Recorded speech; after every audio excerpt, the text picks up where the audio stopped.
Puji Tuhan, mari kita akan bersama-sama satukan hati kita untuk kita berdoa bersama-sama sebelum kita akan mendengar kebenaran firman Tuhan.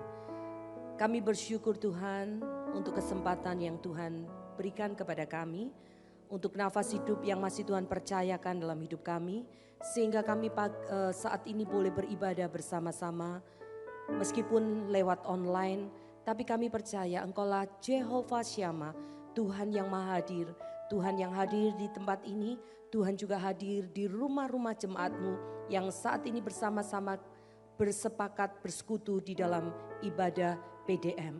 Tuhan memberkati setiap anak-anak-Mu yang mengikuti ibadah PDM melalui online pada saat ini. Dan kami semua terberkati dan kami semua siap untuk menerima kebenaran firman Tuhan. Firman yang hidup, firman yang berkuasa. Roh Kudus, bantu kami, tolong kami untuk kami boleh dapat memahami setiap kebenaran firman-Mu. Dan kami boleh mengalami kegenapan janji-Mu dalam hidup setiap kami, setiap hari. Terima kasih Bapa, sampaikan isi hati-Mu kepada setiap kami anak-anak-Mu. Hanya di dalam nama Tuhan Yesus Kristus yang siap untuk mendengarkan firman Tuhan dan melakukannya. Mari katakan sama-sama saya, amin. Puji Tuhan Bapak Ibu Saudara sekalian, sebelum kita akan mendengarkan kebenaran firman Tuhan, saya rindu mengajak kita untuk menaikkan sebuah pujian. Ku nantikan janji Allah digenapi di dalam hidupku. Haleluya. Mari saya ajak kita untuk bersama-sama memuji Tuhan, dan biar ini setiap kata-kata yang kita naikkan boleh tergenapi dalam hidup kita. Haleluya.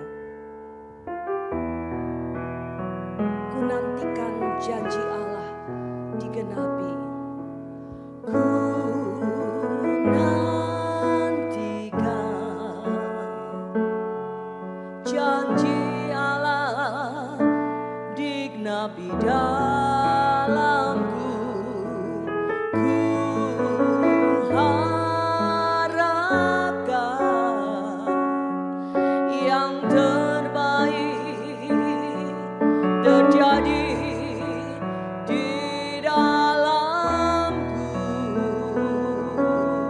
Sekali lagi katakan, ku nantikan. Ku nantikan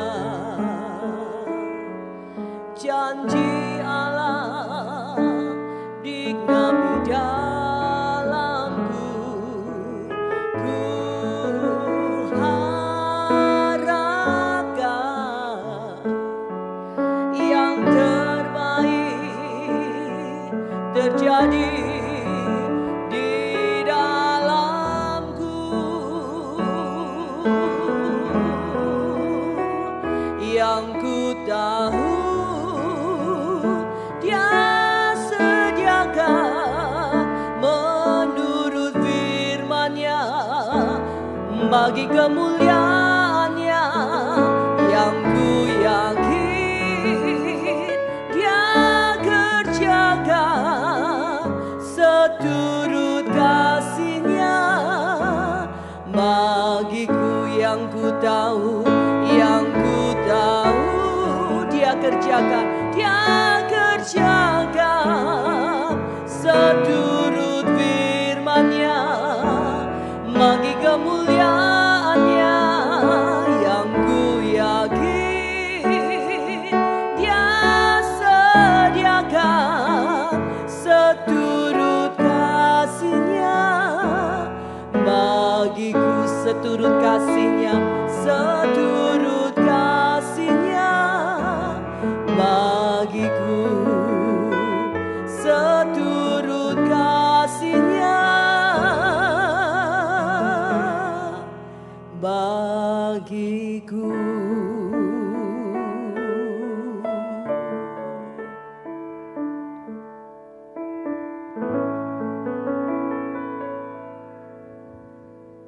Puji Tuhan. Shalom Bapak Ibu Saudara sekalian yang dikasihi oleh Tuhan. Bagaimana kabarnya? Saya berdoa, saya senantiasa berdoa untuk Bapak Ibu Saudara sekalian, kita senantiasa dalam keadaan yang baik dan sehat. Meskipun hari ini kita tidak bisa beribadah secara onsite, tapi itu tidak menghalangi kita untuk kita bisa bersekutu bersama-sama dalam ibadah online. Dan saya harap kita tidak sekedar menonton, kita bukan menonton tapi kita ini sedang beribadah. Dan firman Tuhan berkata, ya, ibadah itu berguna dalam banyak hal, mengandung banyak janji, bukan hanya untuk hidup hari ini tapi sampai pada kekekalan. Nah, Bapak Ibu Saudara sekalian, minggu-minggu ini kita masih dalam minggu-minggu Pentakosta, ya. Roh Kudus dicurahkan. Sebelum pandemi biasanya banyak gereja mengadakan kebaktian pencurahan Roh Kudus. Bukan berarti Roh Kudus belum dicurahkan, ya. Tetapi saudaraku, Roh Kudus ketika kita sudah terima Yesus sebagai Tuhan dan Juru Selamat, ya saudaraku, kemudian kita dibaptis melalui baptisan air. Roh Kudus itu tinggal dalam hidup saudara dan saya. Nah, saudara, kita mau belajar bersama-sama, ya, apa yang harus kita lakukan supaya Roh Kudus itu semakin berkarya memenuhi hidup saudara dan saya, sehingga kita boleh semakin dipenuhi oleh kuasa Roh Kudus. Ya, berbicara soal kepenuhan Roh Kudus itu bukan berbicara soal volume atau isi, bukan, tapi bagaimana hidup kita benar-benar dikuasai, dikendalikan dan dipimpin oleh Roh Kudus. Mari kita buka bersama-sama di dalam Injil Lukas pasal 24 ayat yang ke-49. Injil Lukas pasal 24 ayat 49. Ini adalah pesan terakhir sebelum Yesus terangkat ke surga. Dikatakan begini, dan aku akan mengirim kepadamu apa yang dijanjikan Bapakku. Tetapi kamu harus tinggal di dalam kota ini sampai kamu diperlengkapi dengan kekuasaan dari tempat tinggi.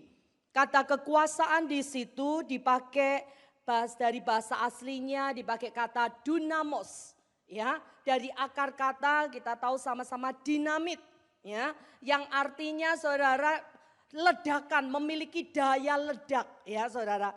Nah, saudaraku, ketika saudara dan saya kita terima Yesus sebagai Tuhan dan Juru Selamat, saudaraku, kemudian kita dibaptis dalam baptisan air.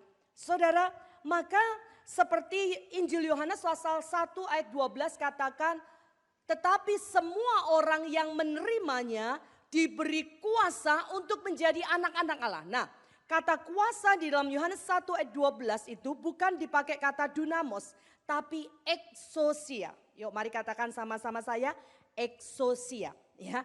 Yang artinya saudara lebih berbicara kepada otoritas, dalam bahasa Inggris diterjemahkan sebagai authority, ya. Jadi ketika saudara dan saya terima Yesus sebagai Tuhan dan Juru Selamat, saudara, kita ini memiliki kuasa, otoritas, exousia, sehingga apa, kita yang tadinya berada di zona anak-anak dunia, kita menjadi anak-anak Allah. Yang tadinya kita berada di zona dosa, kita berpindah kepada zona kebenaran. Yang tadinya kita berada di zona, saudara, kematian kekal, kita berpindah kepada kehidupan yang kekal. Itu exousia. Tapi kekuasaan di sini dipakai kata dunamos. Saudaraku, dunamos yang artinya kekuatan ilahi, ledakan ilahi, kekuasaan ilahi yang akan Tuhan berikan melalui karya Roh Kudus dalam hidup setiap anak-anaknya. Nah, saudaraku, ini pesan terakhir yang Yesus sampaikan sebelum dia naik ke surga. Kalau namanya pesan terakhir itu berarti saudara adalah sesuatu yang sangat-sangat penting dan harus kita perhatikan dan harus kita lakukan, saudara. Dan kita tahu bersama-sama ketika Yesus naik ke surga, disaksikan oleh berapa saudara? Kurang lebih dari 500 orang.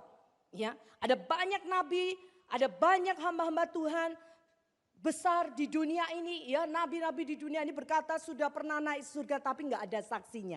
Hanya Yesus yang ketika dia naik ke surga disaksikan oleh lebih dari 500 orang.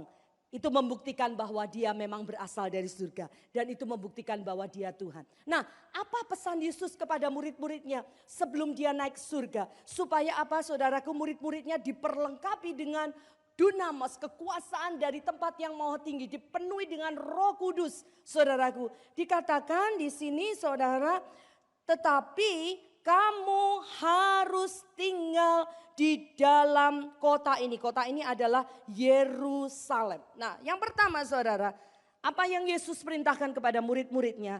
Supaya mereka saudara, sebelum mereka pergi untuk menjadi saksi, ya saudaraku, mereka harus tetap tinggal menunggu di Yerusalem. Ya, tetap tinggal menunggu di Yerusalem.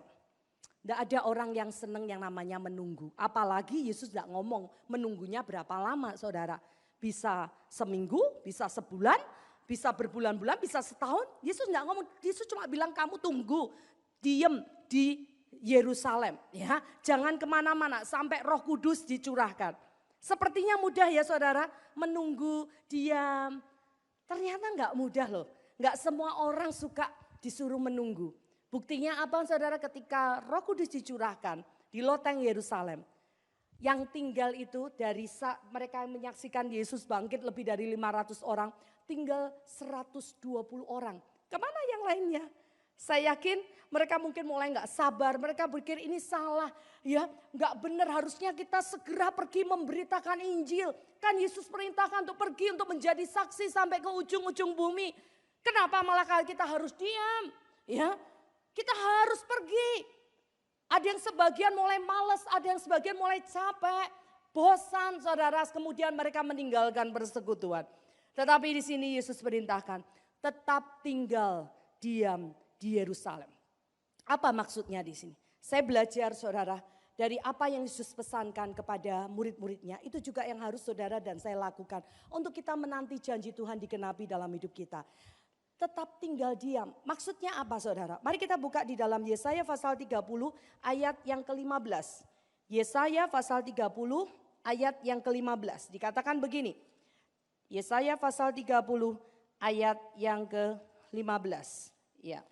Saya akan bacakan bagi Bapak Ibu Saudara sekalian. Sementara Anda mengikuti pemberitaan firman ini, saudara bisa buka bersama-sama. Dikatakan, sebab beginilah firman Tuhan Allah yang Maha Kudus, Allah Israel. Dengan bertobat dan tinggal diam, kamu akan diselamatkan. Dalam tinggal tenang dan percaya terletak kekuatanmu. Tetapi kamu enggan. Ayat 16, kamu berkata, bukan, kami mau naik kuda dan lari cepat. Maka kamu akan lari dan lenyap. Katamu pula, kami mau mengendarai kuda tangkas. Maka para pengejarmu akan lebih tangkas lagi. Saudara, di sini dikatakan dalam tinggal diam dan tinggal tenang serta percaya, diri situlah terletak kekuatanmu. Dalam tinggal diam dipakai dalam pengertian, memiliki pengertian dalam bahasa aslinya itu rest in God. Beristirahat di dalam Tuhan. Saudaraku, dengan kata lain saudara, tinggal tenang itu artinya saudara dan saya kita harus belajar fokus dan berserah kepada Tuhan. Ya, saudara, tidak mengandalkan logika kita, tidak mengandalkan pikiran kita. Jangan seperti Sarah. Sarah berusaha merasionalkan janji Tuhan. Dia berusaha membantu Tuhan, kayaknya kok lama ya janji Tuhan untuk aku bisa hamil kok enggak terjadi, apalagi aku sekarang sudah menopause, sudah mati haid. Dia mau bantu Tuhan dengan cara apa? Siapa tahu ini jalan Tuhan, pinjam rahim budaknya si Hagar saudara. Dan saudara tahu akibat Sarah tidak sabar, akibat Sarah tidak mau diam. Apa yang terjadi? Efeknya sampai hari ini. Memang cukup lama, dia harus menunggu sampai janji Tuhan itu digenapi 25 tahun, saudara. Tapi ini menjadi pelajaran buat kita semua, jangan kita mencoba merasionalkan janji Tuhan. Karena jalan Tuhan itu beda dengan apa yang kita pikirkan dan kita rancangkan. Contoh Yusuf, ketika dia terima visi bahwa dia akan diangkat menjadi raja, menjadi pemimpin bagi keluarganya. Bahkan saudara-saudaranya tunduk menyembah, orang tuanya juga menyembah kepada dia. Apakah kemudian besok dia langsung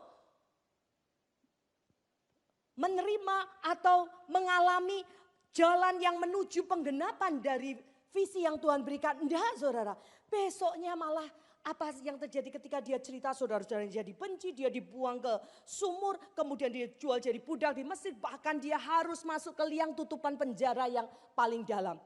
Loh, kok bisa sampai begitu? Apakah Tuhan gagal? Apakah Tuhan lupa? Enggak Tuhan. Saudaraku, Tuhan tidak pernah gagal.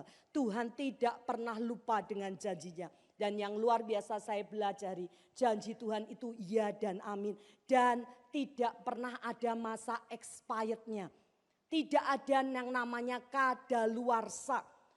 Janji Tuhan itu tidak ada yang namanya masa habis berlakunya. Ketika Tuhan berjanji dalam hidup saudara dan saya, Dia pasti menggenapi. Yang perlu saudara dan lakukan, saya lakukan, kita hanya perlu untuk fokus dan berserah sama Tuhan. Mengandalkan Tuhan, diam, tenang, mengandalkan Tuhan. Saya belajar ketika kami dalam pergumulan untuk pembangunan gereja di masa-masa pandemi ini. Bukan sesuatu yang mudah. Ya saudara, sampai di titik-titik terakhir saya sempat bicara sama suami saya minta maaf saya belum bisa sepakat. Karena saya tetap ngoyok, saya tetap kekeh untuk tidak pindah gerejanya. Karena saya beranggapan tempatnya tetap di sini. Tuhan kan berjanji tetap di sini. Ya, itu menurut saya, menurut pikiran saya. Singkat cerita saudara, akhirnya saya pun luluh. Saya belajar untuk sepakat dengan suami. Dan saya boleh melihat bahwa Tuhan itu bekerja dengan luar biasa. Ketika kami dapatkan tempat itu secara logika manusia, apa mungkin kami bisa berkembang? Karena kami berada tidak lebih dari 100 meter dari mega church. Di sebelah kanan kami dan sebelah kiri kami juga ada gereja yang semuanya satu sinode saudaraku. Ya, apalagi waktu kami mau pindah, jemaat sudah ada yang bilang, waduh saya nggak berani ke sana naik motor, jalan ke arteri, bahaya bla bla bla bla. Secara manusia saya mulai kecut, saya mulai tawar. Tapi saya menguatkan kepercayaan saya untuk terus fokus dan berserah kepada Tuhan. Bagaimana kami bisa setiap bulan kami harus melunasi tanggung jawab, memenuhi tanggung jawab kami untuk pembelian gedung dan pembangunan saudara. Saya sendiri nggak tahu apa yang bisa kami lakukan, hanya fokus dan berserah mengandalkan Tuhan. Dan saya saksikan kepada saudara dan saya, Yesus yang kita sembah itu hidup. Sampai hari ini kami tidak pernah terlambat sehari pun di dalam melunasi, memenuhi tanggung jawab kami untuk pembelian gedung gereja yang ada. Bukan karena ada orang kuat di jemaat kami. Hanya ada satu pribadi yang kuat di tengah-tengah gereja kami, yaitu pribadi Yesus Kristus. Saudara, untuk itu mari kita belajar untuk fokus dan berserah kepada Tuhan. Yang kedua saudara, yang kedua di dalam Kisah Para Rasul pasal yang pertama ayat yang ke-14. Kisah pasal yang pertama ayat 14 dikatakan begini. Mereka semua bertekun dengan sehati dalam doa bersama-sama dengan beberapa perempuan serta Maria ibu Yesus dan dengan saudara-saudara Yesus. Jadi Yesus perintahkan kepada murid-muridnya ya untuk tetap tinggal menunggu di Yerusalem.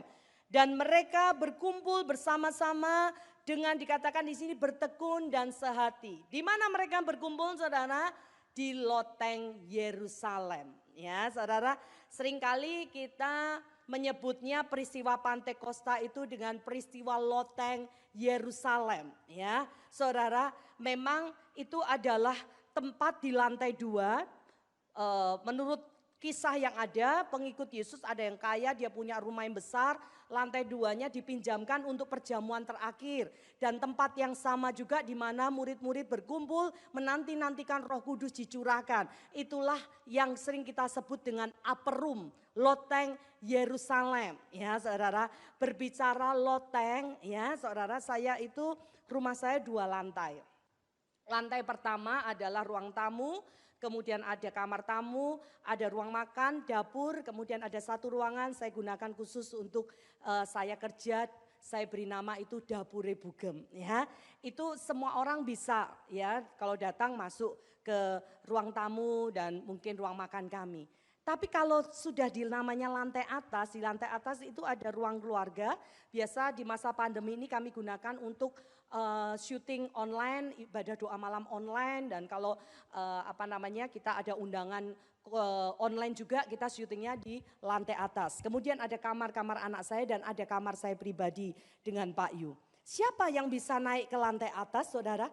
Tentunya orang-orang terdekat saya, anak-anak saya, suami saya, juga keluarga saya ya, adik saya, ponakan-ponakan saya yang sudah saya anggap seperti anak saya sendiri. Mereka kalau sampai rumah saya pasti langsung naik ke lantai atas. Yang paling kecil Tica itu yang anak adik saya Eden, biasa langsung masuk kamar saya, dia akan tidur di tengah-tengah antara saya dan Pak Yo gitu ya. Karena udah seperti anak saya sendiri. Mereka adalah orang-orang terdekat kami. Saudara, loteng itu berbicara soal privacy, saudara ya. Berbicara soal privacy, kedekatan. Nah, apa yang mau Tuhan sampaikan kepada setiap kita? Untuk saudara dan saya, kita tetap tekun menantikan janji Tuhan. Bertekun itu artinya begini saudara. Meskipun saudara capek ya, tapi saudara tetap paksakan untuk berdoa. Meskipun saudara sudah bosan untuk berdoa, tapi saudara terus paksakan untuk terus berdoa. Itu namanya orang yang bertekun, saudaraku. Meskipun saudara sudah capek melayani, tapi saudara terus paksakan untuk terus setia melayani. Itu yang namanya bertekun. Ya saudara, apa yang mau untuk kita lakukan, Tuhan mau untuk kita lakukan. Dia mau kita membangun keintiman dengan dia. Loteng berbicara soal privacy. Ya. Karena apa saudara, ketika kita membangun keintiman dengan dia saudara, itu akan membuat Roh Kudus, mempermudah Roh Kudus mengerjakan hidup saudara dan saya. Karena hati kita ini sudah dilembutkan. Sehingga apa saudara, yang muncul adalah karakter ilahi. Karakter Kristus dalam hidup saudara dan saya. Makanya perlu sekali untuk kita membangun keintiman dengan Tuhan. Ya, saudara, kalau Matius 6 pasal 33 katakan, tetapi carilah dahulu kerajaan Allah dan kebenarannya, maka sekalian itu kan ditambahkan kepadamu.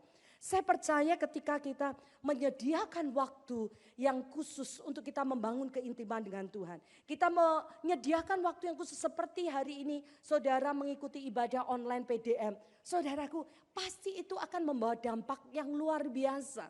Karena firman Tuhan berkata di dalam Mazmur pasal 84 ayat 11, lebih baik satu hari di pelataran rumah Tuhan daripada 1000 hari di tempat lain. Nah, kata lebih baik itu dalam bahasa aslinya dipakai kata tobe. Bacanya, pelafalannya top, saudaraku. Yang artinya apa? Lebih berbahagia, lebih diberkati, lebih mujur. Ketika kita satu hari saja baru berada di pelataran bait Tuhan. Daripada 1000 hari di tempat lain. Ketika saudara menyediakan waktu 1 jam saja untuk saudara membangun keintiman dengan Tuhan, bersekutu, beribadah dengan Tuhan. Firman Tuhan berkata, lebih berbahagia, lebih mujur, lebih baik, lebih beruntung saudara. Itu ya dan amin.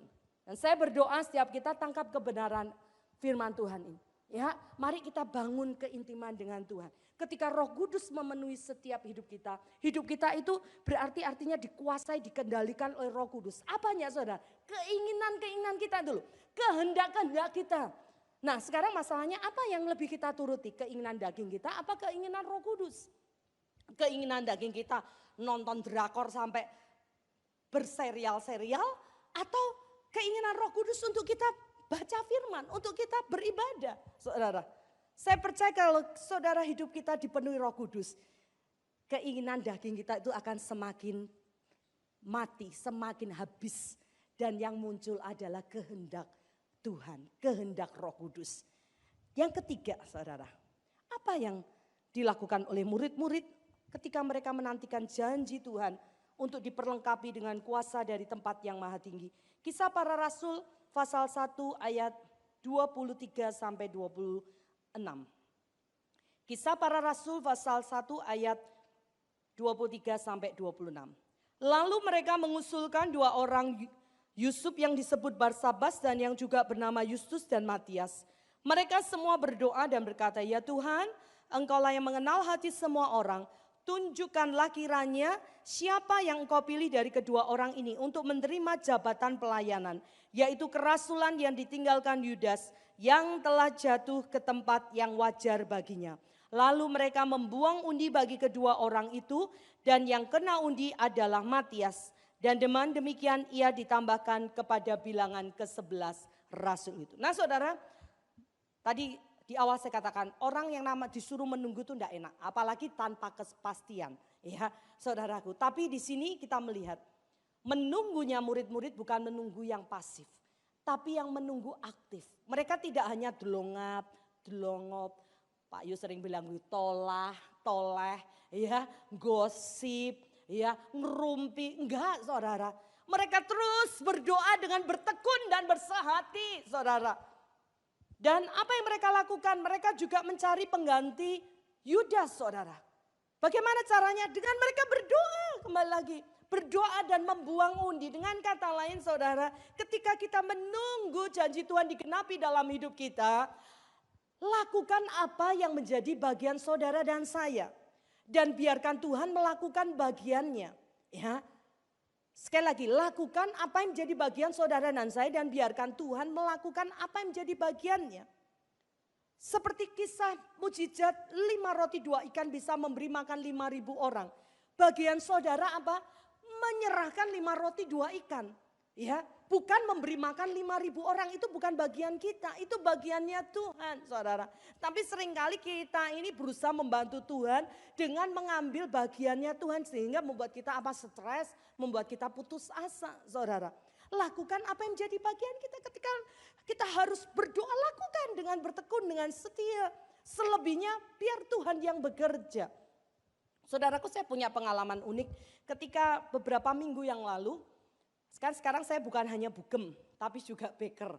Ya, saya buat kue, buat cake, begitu ya, saudara. Saya itu dapat pesanan yang belum pernah sebanyak itu. 45 cake marmer jadul. Ya, biasanya saya maksimal paling bisa 15 begitu ya. Nah, kebetulan juga saya percaya semua Tuhan atur, saya itu dapat berkat oven besar, saudara. Biasanya saya pakai oven tangkring dan oven listrik yang hanya bisa masuk 2 loyang. Ini saya dapat berkat oven besar yang bisa masuk 12 loyang, saudaraku. Nah, saudara, saya kan perlu belajar karena ini saya dapat berkatnya tuh hampir berdekatan dengan saya dapat order untuk bikin marmer 45 buah begitu ya. Nah, saudara, saya kan perlu latihan ya. Nah, saya tahu saya ini tidak mampu. Saya ini bisa buat kue itu juga karena anugerah Tuhan. Makanya saya beri nama cake saya itu cake anugerah. Saya nggak mampu dimampukan Tuhan. Ya, jadi benar-benar saya itu rasanya sempat gentar, sempat nggak pede. Tapi anak saya kasih semangat, mama pasti bisa. Ya, saya percaya Tuhan yang memampukan. Nah, tibalah harinya saya harus bikin, saudara. Jam 4 pagi saya sudah bangun karena saya perhitungkan waktunya supaya bisa selesai tepat seperti yang diminta oleh yang memesan. Jam 4 pagi saya doa, Tuhan tolong saya, beri hikmat saya supaya semua kue yang saya bikin gak bantat, ya, semuanya enak, tidak ada yang bahan yang lupa saya masukkan. Saya doa begitu mendetail dan spesifik. Amin, selesai, saya mantep, saya turun, saya masak dulu untuk rumah karena saya nggak ada asisten rumah tangga. Kemudian saya mulai bikin kue. Ya, untuk adonan yang pertama beberapa loyang yang harus saya masukkan. Setelah semuanya selesai, saya masukkan ke oven, saya tutup oven itu, saudara. Saya lega, paling enggak giliran pertama untuk kue itu bisa selesai. Saya mulai bersihkan meja saya karena saya harus mulai lagi membuat adonan. Sementara asisten saya Pak Yo sebagai Bani Korah, ya, dia bagian korah-korah, anak saya Odi bagian ngoles-ngoles. Ketika saya lagi bersihkan meja kerja saya, saudara, saya kaget. Ternyata saya lupa memasukkan satu bagian plastik tepung dan susu bubuk. Ya, saudara, waduh, saudara, saya langsung lemes. Saya tidak bisa bayangkan kue ini jadinya seperti apa, saudara. Ya, pasti jelek nanti hasilnya, pasti dia tidak bisa ngembang, pasti dia akan bantat. Saya mulai lemes, saya mulai kecewa, saya mulai protes sama Tuhan. Tuhan, aku kan sudah doa, kenapa kok bisa lupa? Kenapa Tuhan, saya sudah ambil handphone saya mau telepon yang pesan mau saya batalkan. Tapi saya bersyukur punya anak noni saya itu motivator saya. Dia bilang, mama gak boleh putus asa. Ayo ma bikin lagi, pasti berhasil ma, jangan dibatalkan. Lalu saya tanya, apa yang harus kita lakukan dengan nanti kue yang masih di oven? Kalau dibuang sayang, karena ini pakai butter, pakai telurnya omega, saya pikir sayang sekali. Lalu apa yang terjadi, saudara? Dan memang benar ketika saya keluarkan cake yang pertama, adonan yang pertama beberapa loyang itu matang, hasilnya kurang bagus saudaraku, tidak bisa mengembang dengan sempurna.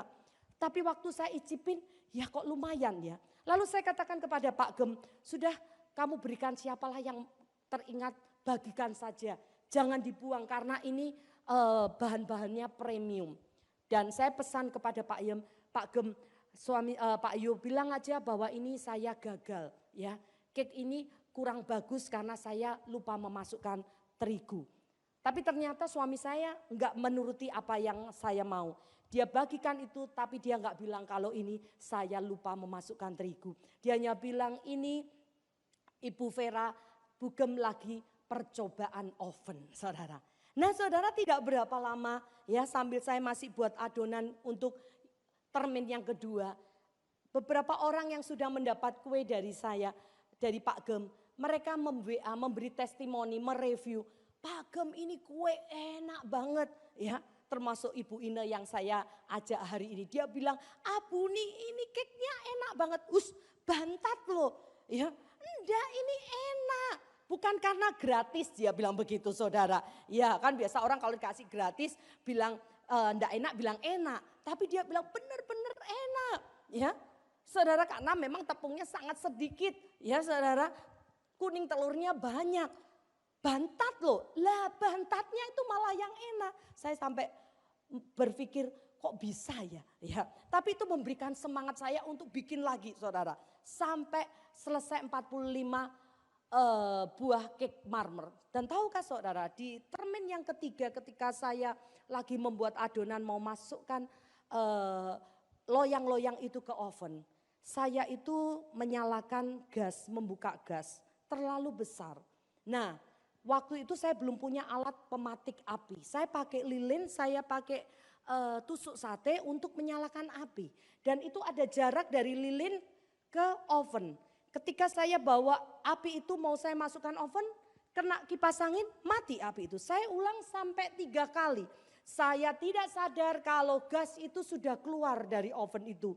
Ya, memenuhi sekitar saya, saudara. Ketika saya bawa api yang ketiga itu mau saya nyunyuk, tahu nyunyuk ya, ke oven, saudara. Tiba-tiba itu api seperti apa ya, langsung keluar dari oven menyambar muka saya. Refleks saya dengan tangan menutup muka saya, saudara. Jadi yang kena hanya tangan saya. Anak saya ketika masuk dia lihat muka saya, mama, muka mama peteng gelap banget. Iya habis kena api.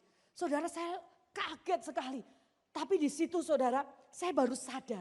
Tuhan terima kasih penyertaan perlindunganmu sempurna.